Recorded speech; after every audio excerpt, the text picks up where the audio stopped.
Hi fellow viewers sa inyong lahat, magandang umaga. Ako po si Steve, Steve H. Ong. Ako po ang may-ari ng itong YouTube account na ito. By the way, ito ay ang aking kauna-unahang first time Tagalog video dito sa YouTube.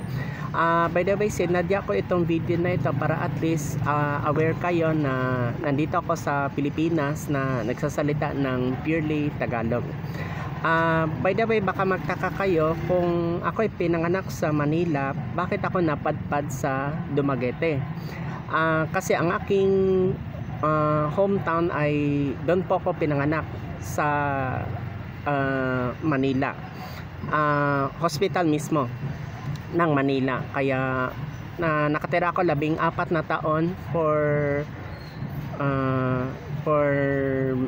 Metro Manila. Tapos dahil sa sobrang mamahaling bilihin, kaya napadpad ako ng Dumaguete. Pero nagsasalita pa rin ako ng Tagalog hanggang ngayon. Kasi ang Cebuano ibang dialect, kaya ang aking Tagalog dialect na nakukuhaan ko pa rin, na nakakapagsalita pa rin ako.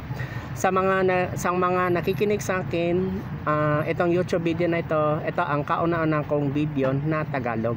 May susunod pang video na Tagalog. Maraming salamat sa pakikinig. Magandang umaga po.